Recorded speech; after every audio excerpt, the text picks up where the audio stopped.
하나님의 말씀 보겠습니다. 고린도 후서 1장 21절, 22절과 그리고 에베소서 1장 10절에서 14절까지의 말씀 두 군데 하나님 말씀 봉독해 드리겠습니다.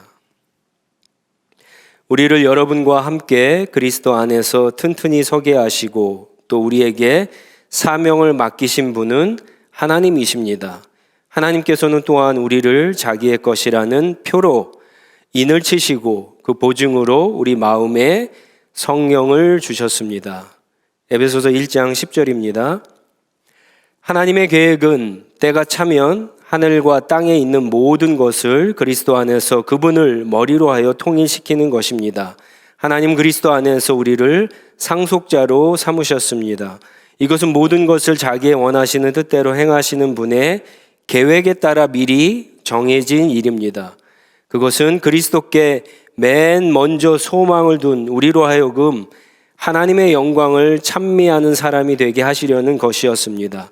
여러분도 그리스도 안에서 진리의 말씀 곧 여러분을 구원하는 복음을 듣고서 그리스도를 믿었으므로 약속하신 성령의 날인을 받았습니다. 이 성령은 하나님의 소유인 우리가 완전히 구원받을 때까지 우리의 상속의 담보이시며 우리로 하여금 하나님의 영광을 찬미하게 하십니다. 아멘. 지난 3주에 걸쳐서 하늘시학교회의 사명, 미션에 대해서 말씀을 나누었습니다.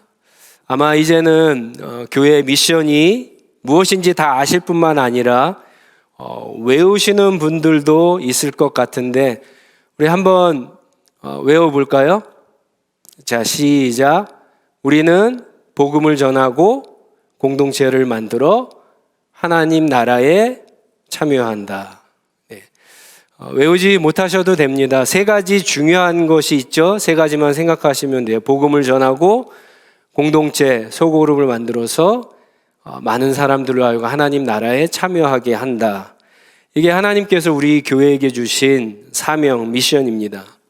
여기서 우리가 먼저 그렇다면 복음을 듣고 배우고 전해야 되겠죠. 그 복음이 뭘까요?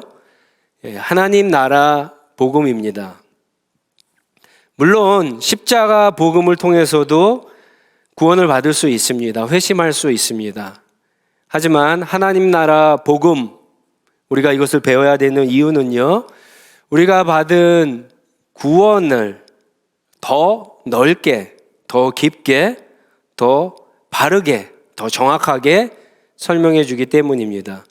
그래서 우리가 하나님 나라 복음을 제대로 이해를 하면은요, 나만 알고 우리 가족, 우리 교회만 아는 그런 좁은 그리스도인이 아니라 하나님의 시선과 하나님의 관심이 가는 이웃들, 세상을 하나님의 마음으로 품을 수 있는 그런 넓은 그리스도인으로 우리가 살아갈 수 있기 때문에 그렇습니다. 여러분이 하나님 나라의 복음의 핵심이 뭐라 그랬죠? 예수 그리스도 하나님이 왕이시고 그분이 우리를 다스리신다라고 하는 거예요. 하나님 나라 복음에 의하면 예수 그리스도를 믿는다는 것이 그래서 예수님을 우리의 주인으로, 삶의 주인으로 모시고 사는 것을 말합니다. 교회를 다니며 신앙생활을 하고 있는데 만약에 아직까지 예수님을 내 삶의 주인이라고 한 번도 생각해 본 적이 없다라고 하는 분들이 있으면 그런 분들은 아직도 진짜로 예수님을 믿는다라고 할 수가 없는 거예요. 진정한 믿음 생활을 시작하지 못하신 거예요. 예수님을 주인으로 모시고 산다라고 하는 것은 예수님의 다스림을 받아 사는 거예요. 주인이니까 예수님이. 근데 예수님이 우리를 무엇으로 다스릴까요? 칼로? 무기로? 힘으로? 아니죠. 예수님은 말씀으로 우리를 다스리십니다.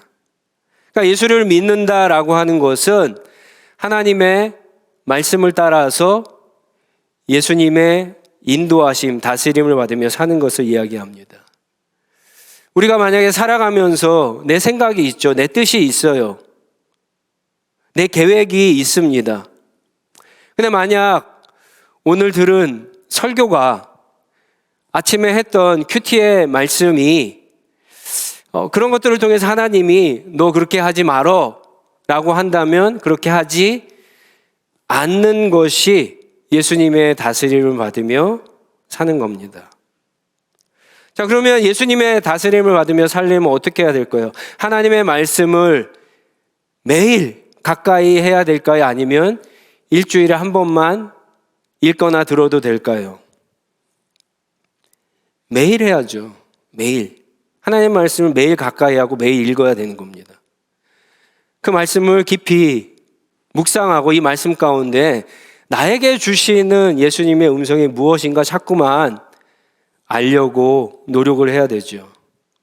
그래야지 예수님이 월요일부터 주일까지 계속 나를 진리로, 생명으로, 하나님의 풍성한 은혜 가운데로 다스릴 수 있는 거죠.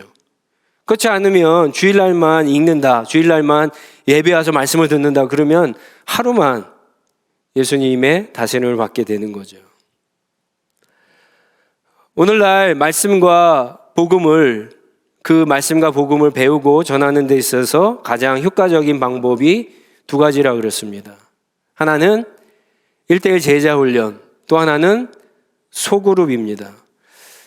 여러분들이 많이 경험해서 아시겠지만 학생들이 굉장히 많이 모여있는 강의실에서 공부하는 것이 더 효과적일까요? 아니면 교수님, 선생님과 1:1로 공부하는 것이 더 효과적일까요? 당연히 1:1입니다. 왜 그럴까요? 여러분, 제자훈련, 1:1 제자훈련을 하는 것은 단순히 복음 말씀을 지식적으로 배우는 게 아니기 때문에 그렇습니다. 1:1로 만나서 제자훈련을 하다 보면 여러분, 인격과 인격이 더 가까워지게 되고 친해지는 것들이 있어요. 눈으로 보고 배우는 것들이 있게 됩니다. 단지 그냥 저쪽에서 선생님이 얘기하는 것을 받아 적고 듣고 그냥 잊어버리고 마는 그런 것이랑은 차원이 다른 겁니다. 이끔이와 따르미가 두 사람이 함께 하나님 말씀을 붙잡고 따라가면서 이 말씀이 뭐를 의미하는가 서로 쉐어하고 그 말씀대로 실천해 보는 훈련 과정입니다. 그렇게 말씀을 나누면서 실천해 보면서 예수님을 따라갈 때 여러분 그 1:1 제자 훈련 가운데 하나님의 놀라운 어떤 변화들, 영적인 어떤 역사들이 나타나게 됩니다. 그런 훈련 과정을 통해서 자연스럽게 좋은 습관들도 나에게 생기고 그런 습관들이 계속해서 이어질 때 나의 삶의 어떤 라이프 스타일이 좋은 쪽으로 변화가 일어나게 되는 거죠. 그래서 우리의 신앙, 우리의 믿음이 균형 있게 이렇게 성장하게 됩니다. 1:1 제자 훈련이 개인적인 신앙의 어떤 훈련이라고 한다면 여러분이 모이고 있는 씨앗, 소그룹은요, 공동체 신앙 훈련입니다. 한 명이 아니라 여러 명이 모여서 말씀을 나누고 기도하고 실천하면서 복음에 대한 이해가 더 풍성해지고 깊어지는 겁니다. 그래서 내 신앙이 더 균형 있게 그렇게 자라는 그런 역사가 소그룹 안에서, 씨앗 안에서 나타나게 됩니다. 여러분, 소그룹이 굉장히 중요합니다. 씨앗 모임이 굉장히 중요한데 그렇다고 한다면 그 소그룹을 인도하는 리더가 씨앗장이 중요할까요? 중요하지 않을까요? 중요하죠. 당연히 중요합니다. 그래서 소그룹 리더는요, 반드시 회심한 사람, 구원을 받은 사람 뿐만 아니라 구원을 받은 후에 내가 예수님이 나의 주인이셔, 그 예수님을 따라가야 돼 라고 해서 제자의 삶을 사는 사람이, 살았던 사람이 아니라 지금 살고 있는 사람이 소그룹 리더와 씨앗장이 되어야 합니다. 그리고 소그룹이 모이는 구성원들도 가능하면 어떻게 해야 된다고 그랬죠? 다수가 회심을 경험한 사람들이 모여야 합니다. 오늘날 많은 교회들이 소그룹의 중요성에 대해서 강조하지만 그 소그룹이 실패하는 이유가 저는 이 두 가지에 있다라고 생각을 해요. 사람이 없으니까 아무나 세우거나 그냥 새가족 오면은 이 새가족들이 빠져나갈까봐 그냥 이렇게 묶어주는, 그래서 어떤 인간적인 어떤 모임으로 끈을 만들어 갖고 나가지 않도록 하는 그런 방법을 쓰는데, 그렇게 하는 게 사실은 실패의 아주 중요한 원인입니다. 하얀색 페인트의 예를 여러분 기억하시나요? 하얀색 페인트가 가득 찬 통에 검은색 페인트를 한 방울 두 방울 떨어뜨린다고 회색이 되지 않습니다. 이것과 같은 원리예요. 회심하고 제자로 살아가는 사람들이 대다수인 씨앗은, 소그룹은요, 그 분위기가 자체가 다릅니다. 그래서 초신자나 찾는 이들이 그 소그룹 씨앗 안에 들어오면 나쁜 영향을 받기보다는 오히려 좋은 영향을 받게 됩니다. 그 안에서 복음을 들을 뿐만 아니라 복음을 보기도 해요. 그 씨앗원들의 예수님을 따라가는 모습을 보면서 보기도 하고 경험도 하고, 그래서 하나님 나라 백성으로 바뀌는, 회심하는 그런 놀라운 일들이 사실은 이 공동체 소그룹 안에서 일어나게 됩니다. 신앙이 자라는 역사들, 좋은 영향들이 일어나게 됩니다. 뿐만 아니라 이 소그룹 안에서 함께 신앙생활하면서 회심한 사람들은요, 그리고 회심을 경험한 사람들은 균형 있는 신앙을 갖기 시작합니다.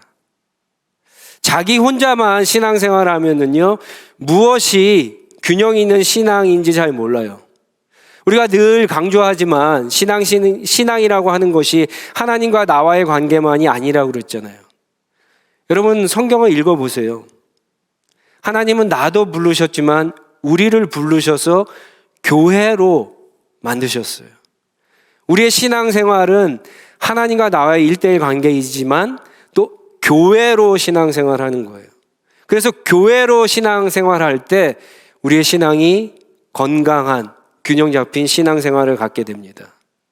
그래서 이 소그룹을 통해서 신앙생활을 하게 되면은, 예전에는 하나님과 나와의 신앙 관계만 중요하게 생각했다가 그게 조금씩 넓어져요.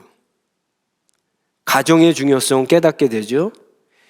내가 직장 생활하는 것이 하나님과 무슨 관계가 있는가 깨닫게 돼요.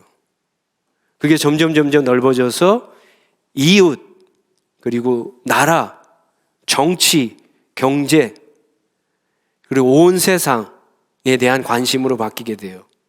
여러분 왜 그렇습니까?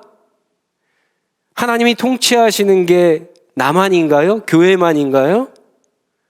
여러분 우리의 고백이 뭐죠? 하나님은 온 세상의 주인이라고 하는 고백이잖아요. 하나님은 온 세상을 다스리시는 분이기 때문에 우리가 하나님의 백성이 되었다면 온 세상에 대한 관심을 갖고 신앙생활하는 것이 당연한 거예요. 여러분 이렇게 신앙의 균형이 소그룹을 통해서 우리가 갖게 된다라고 하는 겁니다. 그래서 이 소그룹을 통해서 이렇게 균형 잡힌 신앙생활을 우리가 하게 되면서 우리가 그 안에서 하나님의 다스림을 받고 하나님이 공급하시는 그런 자원, 은혜, 그런 힘을 가지고 살아가면서 하나님의 나라를 경험하고 그리고 또 소망하고 하나님을 예배하면서 천국 예배를 맛보고, 아직도 어둠 가운데 있는 사람들, 사탄의 지배 아래 있는 사람들로 하여금 하나님 나라에 참여하는 그 일을 우리가 힘쓰며 살아가게 되는 거예요. 여러분, 이것이 예수님께서 가르쳐 주신 하나님 나라 복음이에요. 이것이 그것을 배운 제자들이 여러분 선포했던 하나님 나라 복음입니다. 그리고 이것이 오늘날 우리가 전해야 할 하나님 나라 복음입니다. 지난 3주 동안에 사실 이런 교회 사명에 대해서 이야기를 나누었는데 아마 그래도 많은 분들이 그렇다면 앞으로 우리가 이렇게 가는구나 라고 이해한 분들도 있고 아직 이해하지 못한 분들도 계실 텐데 오늘은 이런 사명들을 이루는 데 있어서 주도적인 역할을 누가 하는가? 사실은 우리가 아니라 성령님께서 하시는 건데 그 성령님에 대해서 조금 말씀드리는 거려고 합니다. 여러분, 우리가 성경에서 회심을 할 때, 구원을 받을 때 하나님은 성령을 선물로 함께 주십니다. 예수님은 요한복음 14장 16절에서 그래서 우리가 구원을 받을 때 성령님께서 우리 가운데 들어오시는데 오늘 말씀해 보면 마음에 성령을 주셨다라고 했는데 그 성령이 영원히 떠나지 않고 우리와 함께 하신다라고 말씀하셨습니다. 자, 성령님께서 우리 가운데 계세요. 떠나지 않으세요, 영원히. 그러면 이 성령님께서 도대체 뭐를 하실까요? 우리 가운데 함께 하시면서 무엇을 하실까요? 우리가 인생을 살아가면서 어떤 문제가 생겼을 때 그것을 해결하는 역할을 하실까요? 어려운 문제를 당하고 걱정된 문제가 생겼을 때 우리 안에 있는 어떤 두려움, 근심, 걱정 이런 거를 없애주시고 평안을 주시는 일을 하시나요? 물론 그런 일도 하세요. 근데 여러분, 성령은 우리 안에 영원히 계시는 성령은요, 그보다 훨씬 더 고차원적인 일, 그보다 훨씬 더 큰 일, 중요한 일, 더 하나님 나라의 근본적인 일들을 우리 가운데 행하세요. 오늘 우리가 읽은 에베소서 1장 10절에 보면 이렇게 이야기합니다. 하나님의 계획은 때가 참에라고 시작을 하죠. 여기서 때가 참에라고 하는 것은 마지막 때, 종말에 예수 그리스도께서 재림하실 때를 이야기합니다. 그때에 하나님 나라의 왕이신 예수 그리스도를 통하여 완전한 하나님의 나라를 완성하는 것이 하나님의 계획이라고 말씀하세요. 그래서 모든 열방으로 하여금 예수 그리스도가 왕인 것을 알게 하시는 거예요. 그래서 그 예수님의 왕이심을 알았을 때 어떤 일들이 일어나겠어요? 그분은 왕으로 인정하지 않고 살았던, 거역했던, 반역했던 사람들은요, 예수님의 마지막 심판대 앞에 좋은 판결을 가질 수 없겠죠. 그러나 예수님을 왕으로, 주인으로 섬기고 이 땅에서 힘들지만 어렵지만 손해를 보지만 그렇게 예수님과 동행하며 믿음으로 따랐던 사람들은요, 하나님 나라 잔치에 참여하는 영광을 누리게 되는 겁니다. 에베소서 1장 11절로 13절 그 뒤에 보면은요, 그래서 우리로 하여금 하나님 나라를 상속받게 하고 우리로 하여금 하나님을 찬양하고 예배하는 것이 하나님의 뜻이고 계획이라고 이렇게 이야기합니다. 그리고 이것은 이미 하나님이 정해진 사실이라고, 이루어질 사실이라고 이야기해요. 그리고 이 일을 위해서 하나님이 우리에게 누구를 주셨다고요? 성령을 주셨다라고 이야기해요. 그러니까 요약하면 성령은 마지막 날에 하나님 나라 완성을 시키는 데 있어서 우리로 하여금 지금 하나님 나라에 참여하게 하고 마지막에 그것을 상속받아서 하나님을 찬양하고 예배하도록 우리를 돕기 위해 우리와 함께 하시는, 우리를 도와주시는 그런 분이 성령입니다라고 하는 거예요. 이것을 어떻게 알 수 있어요?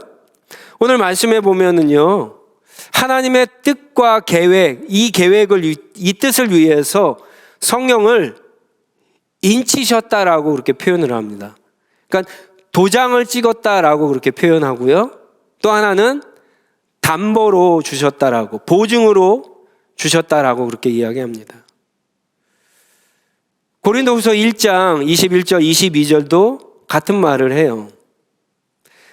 우리에게 하나님께서 사명을 주셨는데 성령을 그렇게 그 일을 하는 데 있어서 도장으로 인을 쳐주셨고 담보로, 보증으로 주셨다라고 얘기해요.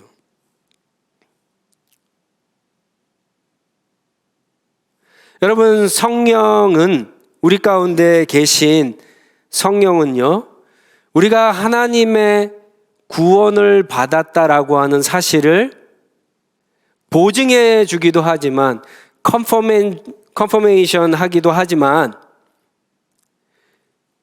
이 성령은요, 우리가 마지막에 완성된 하나님의 나라를 위해서 일하시고 그것이 반드시 이루어질 것이다 라고 하는 보증, 컨펌도 해주는 거예요. 성령이 인을 쳤다, 성령의 인을 쳤다, 성령의 도장을 찍었다라고 하는 말은 이런 뜻이에요. 여러분들 소나 말이나 이런 거 이렇게 도축하는 거를 보시면 이렇게 도장을 찍잖아요. 이게 주인이 누구다, 이 어떤 농장에서 온 거다라고 하는 것이라고 하는 표시인데, 이 본문에서 이야기하는 이 인은, 실은 고대에 특히 어떤 문서나 편지에 찍는 도장을 이야기하는 거예요. 그래서 인을 찍으면 그게 무슨 뜻이냐 하면 그 안에 내용이 사실이다라고 하는 뜻이죠. 그리고 인을 찍으면 편지를 펴볼 수가 없잖아요. 그 안에 내용을 바꿀 수 있습니까? 없습니까? 바꿀 수 없다라고 하는 뜻이에요. 편지를 받은 사람이 가장 먼저 보는 게 뭐냐면 그 도장이 있는가 없는가, 이 도장이 잘 찍혀 있는가 아니면 훼손되어 있는가, 그거를 가장 먼저 봅니다. 잘 되어 있으면 그 안에 내용을 믿어도 됩니까? 안 됩니까? 되는 거예요. 근데 도장이 훼손되어 있으면 안에 내용을 누군가가 바꿨겠죠. 믿을 수 없는 거예요. 그리고 이 도장을 보면 뭐를 합니까? 누가 이것을 써서 나에게 보냈는지 알 수가 있는 거예요. 여러분, 하나님이 성령을 우리에게 그렇게 주셨다라고 하는 거예요. 우리의 구원에 대해서, 그리고 하나님의 뜻이고 계획인 하나님 나라를 위해서 확실한 도장을 주셨는데 그게 바로 성령이라고 하는 거예요. 또 성경을 보증이라고, 담보라고 이야기합니다. 하나님이 이 일을 반드시 이루실 것이라고 하는 디파짓으로, 다운페이먼트로, 어떤 컨퍼메이션으로 성령을 주셨다라고 하는 거예요. 여러분, 아주 중요한 계약을 할 때 상대편에서 요구하는 게 있죠. 어떤 착수금을 내라 그러거나 아니면 어떤 계약금을 내라 그래요. 중요하면 중요할수록 그 계약금, 착수금이 작을까요, 많을까요? 당연히 많습니다. 너무 중요하니까. 그래서 그것을 내지 못하겠다라고 하면은 뭡니까 그게? 나 이거 하지 않겠다라고 하는 뜻으로 받아들이고 계약이 성사가 되지 않는 거예요. 근데 아무리 계약금이 많아도 내면 뭐예요? 나 반드시 이 계약하고 싶다라고 하는 뜻이 되는 거죠. 그 계약을 하는 사람의 의지가 그 계약금 안에 들어가게 되는 거예요. 하나님이 성령을 다운 페이먼트로 디파짓 했다라고 하는 거예요. 여러분, 이 세상에 가장 많은 착수금, 가장 많은 계약금이 얼마인지는 잘 모르겠어요. 제가 구글을 찾아보지 않아서. 그런데 분명한 것은요, 성령 하나님보다 더 큰, 많은 그런 디파짓이나 다운 페이먼트는 이 세상에 없다라고 하는 거예요. 그게 우리 구원, 그리고 하나님 나라에 대한 디파짓이고 다운 페이먼트라고 하는 거예요. 그리고 또 성령은 하나님이 우리에게 주신 컨퍼메이션이에요. 쉽게 얘기하면 컨퍼메이션 메일과 같아요. 요즘에는 뭐 여행하기 힘들지만 여행을 하게 되면 꼭 하는 게 있죠. 인터넷에 들어가서 비행기 티켓을 하거나 호텔 예약을 해요. 그러면 뭐를 받아야 끝이나요? 컨퍼메이션 메일을 받아야 돼요. 컨퍼메이션 메일이 없으면 어떻게 돼요? 공항에 가면 비행기 탈 수 있어요? 없어요? 못 합니다. 여행을 가서 호텔에 이제 들어가면 호텔에 묵을 수 있습니까? 없습니까? 못 묵습니다. 컨퍼메이션 보여달라 그래요. 성령이 하나님이 우리를 구원했다, 하나님의 나라를 완성하겠다라고 하는 컨퍼메이션 메일과 같다라고 하는 거예요. 자, 그러면 여러분, 이 성령을 우리가 신앙생활을 하면서 느끼고 경험하는 것이 중요합니까? 중요하지 않습니까? 엄청나게 중요한 거예요. 내가 신앙생활을 하면서 성령이 나와 함께 하시다를 느끼지 못하는 사람, 이걸 경험하지 못하는 사람들은요, 여러분 굉장히 심각하게 생각하셔야 되는 거예요. 아까 그랬잖아요. 컨퍼메이션 메일이 없으면 비행기 못 탄다고요. 어렵게 호텔에 가도 호텔에서 묵을 수 없다라고요. 쫓겨난다고요. 내가 신앙생활 굉장히 잘하는 것 같은데 마지막에 하나님 나라 갔을 때 이게 없으면 하나님 나라 참여하지 못한다고요. 들어가지 못한다고요.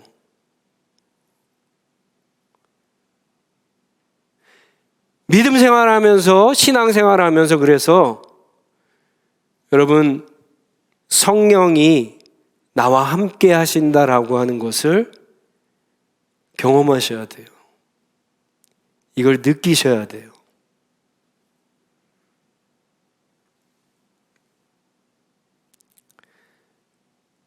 여러분, 이것을 느끼는 사람들에겐 굉장히 많은 유익이 있습니다. 우리가 믿음으로 살면 세상이 우리한테 협조할까요? 협조하지 않을까요? 협조하지 않아요. 어려워요. 마치 물결을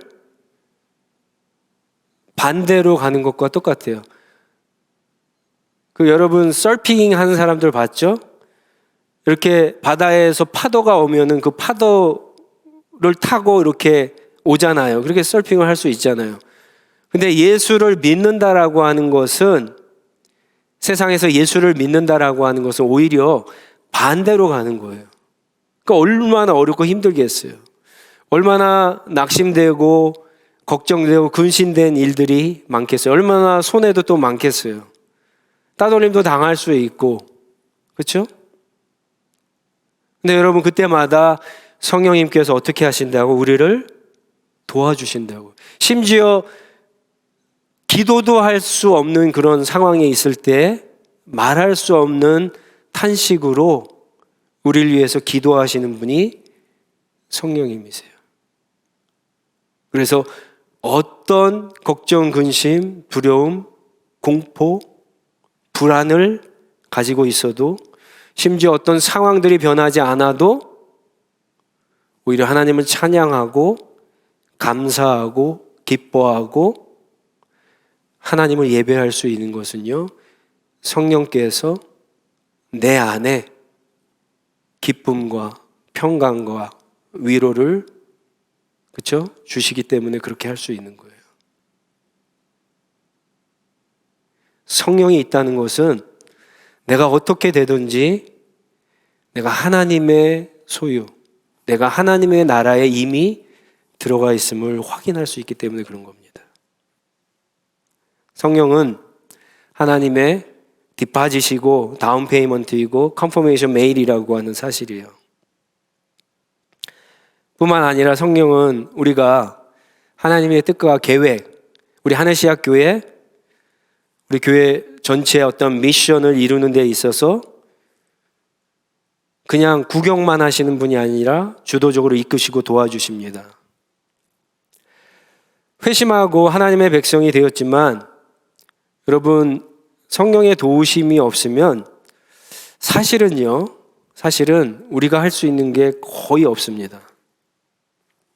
우리 사명만 한번 생각해 볼까요? 우리 사명이 복음을 전하고 속으로 공동체를 만들어서 하나님 나라에 참여한다 그러죠. 복음을 전한다. 우리가 할 수 있어요? 없어요? 할 수 있습니다. 그렇죠?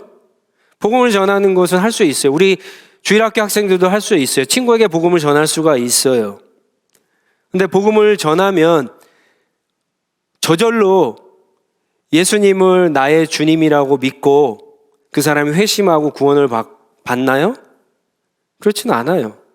우린 그걸 무수하게 경험을 했어요. 그럼 복음을 전할 때 그 복음 안에 있는 진리, 우리가 요한복음을 지금 큐티하고 있는데 예수 그리스도가 누구이신가를 깨닫게 하시는 게 누구세요? 내가 내 이성으로 그것을 깨달아요? 내가 가지고 있는 어떤 IQ로 지식으로 성경을 읽으면서 예수님이 맞아 하나님의 아들이셔, 그리스도셔, 하나님의 아들, 하나님이셔라고 깨닫고 나 믿겠습니다라고 그렇게 하나요? 그렇지 않아요. 복음을 들었을 때 그것을 깨닫게 하시는 분이 바로 성령님이다라고 하는 거예요. 성령이 없으면 회심이 없어요. 성령이 없으면 교회는 존재할 수가 없어요. 성령이 없으면 우리가 앞으로 신앙생활하면서 우리의 신앙이 자라고 여러 가지 어려움과 고난 가운데 우리가 끝까지 인내하며 하나님 나라에 들어갈 수 없습니다. 그 일을 하시는 게 성령님이세요. 소그룹 중요하죠. 여러분 여러 사람들이 모이면 소그룹에서 뭐 합니까? 음식을 준비하죠. 그리고 같이 나눠 먹어요. 그리고 같이 찬양하고 같이 말씀을 나누고 또 나눈 말씀 위에서 서로 기도 제목 내놓고 기도를 합니다. 우리가 할 수 있어요? 없어요? 할 수 있어요. 음식 만드는 거 할 수 있어요. 먹는 거 잘 할 수 있어요. 찬양하는 거 누구나 할 수 있어요. 기도하는 거, 말씀 나누는 거 누구나 다 할 수 있어요. 그런데 세상적인 교회 바깥에 있는 모임과 다르게 예수 그리스도의 이름으로 모여서 그렇게 모임을 할 때 그 안에 어떤 변화가 생기고 회심이 일어나고 믿음의 성장이 있고 균형 있는 신앙이 잡혀지는 것은 누가 하시는 거예요? 성령께서 하시는 거예요. 씨앗장이 하는 게 아니에요. 뜨겁게 찬양한 씨앗원이 하는 게 아니에요. 성령이 하시는 거예요. 성령을 통하지 않고는요, 아무것도 할 수 없어요. 놀라운 것은 오늘날 우리가 이 성령님을 별로 경험하지 못하고 느끼지 못하고 성령님에게 도움을 청하지도 않는 그런 신앙인들이 너무나 많다라고 하는 거예요. 여러분, 성령은 개인이 예수님을 믿어 구원받는 거 정도로 일하시는 분이 아니세요. 그것을 뛰어넘어갖고 우리가 오늘 읽은 말씀처럼 하나님의 계획대로 하나님의 나라를 완성하는 데 있어서 우리를 도와주시는 분이 바로 성령님이세요. 그래서 우리의 미션을 이루기 위해서는 어떻게 해야 됩니까? 이 성령님의 도우심이 꼭 있어야 된다라고 하는 거예요. 또 한 가지 기억해야 될 것이 있습니다. 이 사명을 이루는 것은요, 저와 여러분들이 생각하는 것보다 저는 어떤 계획이 있어요. 그런데 제가 가지고 있는 계획보다 사실은 훨씬 더 오래 걸릴 수도 있고 사실은 더 짧을 수도 있다는 사실을 우리가 기억하고 우리가 이 사명에 동참해야 된다는 거예요. 여러분 혹시 퍼즐 맞춰보신 적이 있으세요? 100개짜리 피스의 퍼즐을 맞히는 것은 쉽죠. 별로 시간이 별로 오래 걸리지 않아요. 아마 아무리 걸려도 한 시간이면 다 맞히실 거예요. 그런데 한번 1000개짜리 맞춰보셨어요? 10,000개짜리 맞춰보셨어요? 저는 그런 건 맞춰보지 않았지만 우리 연세가 드신 부모님들이나 이렇게 오락가락 하시는 분들에게 자녀들이 그런 거를 이렇게 선물하더라고요. 그래서 그런 것들을 이렇게 맞히면서 정신을 갖다 이렇게 집중할 수 있도록 그렇게 하는데, 여러분 피스가 많으면 맞출수록 하루 가지고 안 돼요. 며칠씩 걸려서 맞춰야 되는 그런 게 퍼즐이에요. 그러면 우리 인생의 퍼즐은 얼마나 걸릴까요? 하나님 나라의 퍼즐을 맞추는 데는 여러분 금세 끝날까요? 아니면 오래 걸릴까요?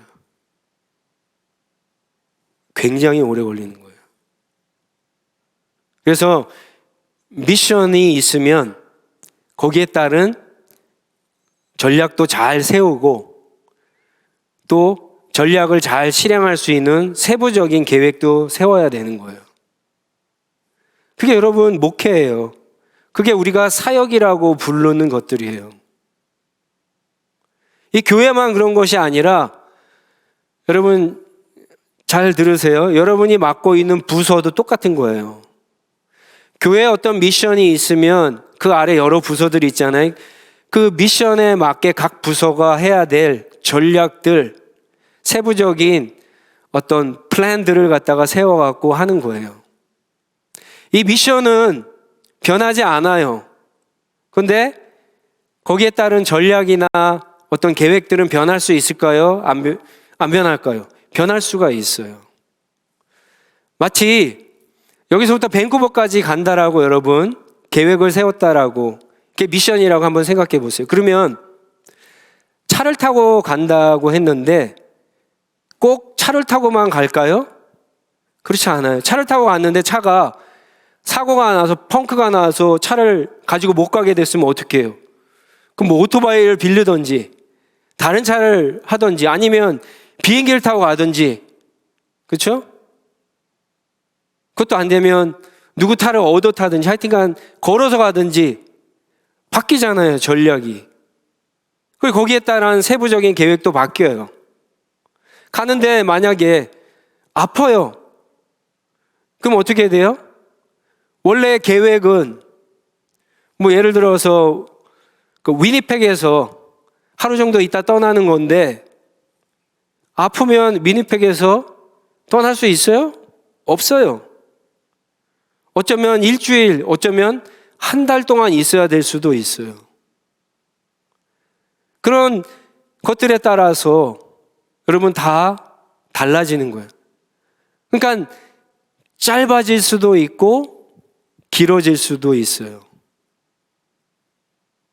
근데 여러분, 이런 미션 자체가 없고 전략 자체가 없고 계획 자체가 없다면 어떤 사람의 인생이나 여러분 우리 교회의 어떤 이 미션 전략 계획이 없다면 어떻게 될까요? 아무것도 없이 그냥 신앙생활을 해요. 그럼 어떻게 될까요? 내가 지금 잘 믿고 있는지 안 믿고 있는지도 잘 모르는 거예요. 내가 뭘 수정해야 되는지 뭘 고쳐야 되는 것조차도 잘 모르는 거예요. 에너지는 에너지대로, 시간은 시간대로, 돈은 돈대로 여러분 낭비하게 되는 거예요.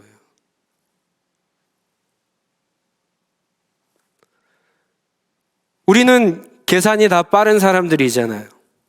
그렇죠? 그러면 이 질문을 해봐야 되겠죠. 목사님 알겠습니다. 그러면 우리가 이 미션을 가지고 신앙생활 해야 되는데 그러면 이걸 하면은 이게 나한테 이익이 있나요? 이게 도대체 왜 이렇게 살아야 되죠? 이렇게 하면은 누가 이익을 보나요? 하나님이 이익이 보나요? 아니면 우리가 이익을 보나요? 이 질문을 해봐야 돼요. 계산을 해봐야 되니까. 여러분 한번 생각해 보세요. 지금 예배 드리러 나왔어요. 현장에 나온 분들도 꽤 되시고 온라인으로 예배 드시는 분도 계세요. 예배를 드리면 하나님이 이익이 되어 여러분들이 이익이 될까요?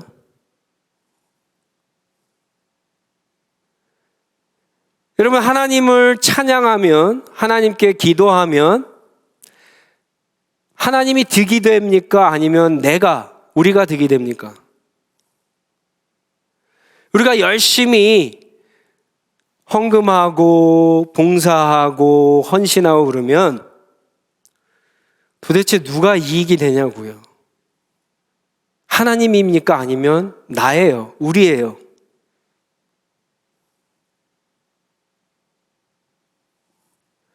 여러분 하나님이 우리 예배를 받으시기 위해서 굉장히 이렇게 굶주린 분이세요?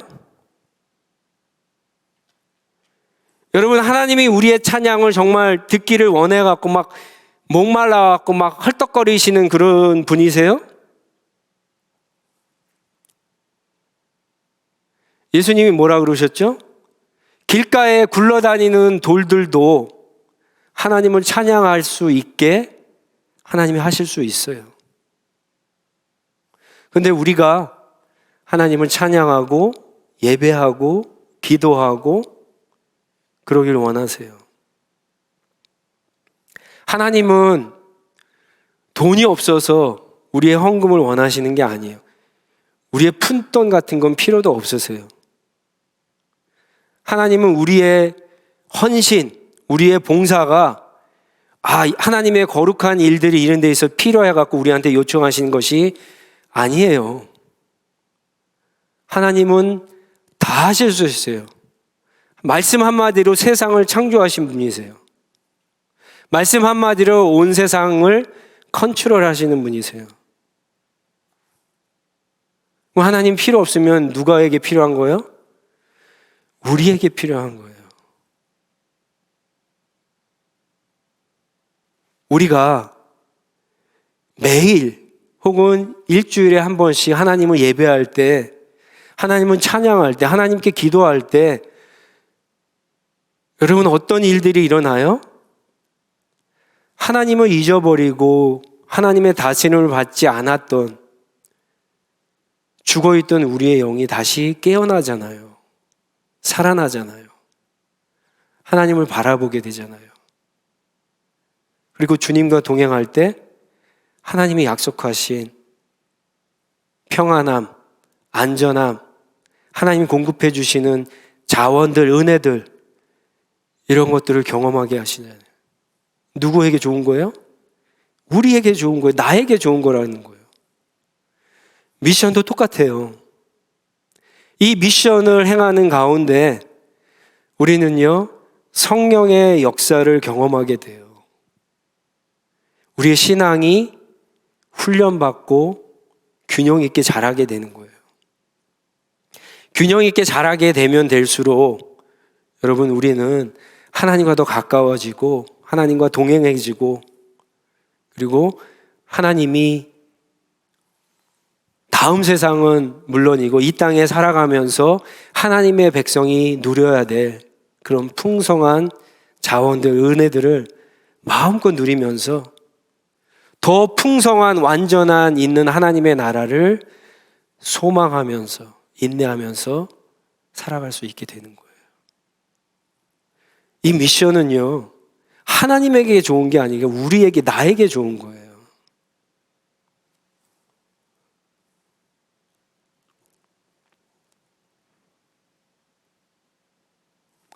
이 미션은 의무가 아니에요, 사실은.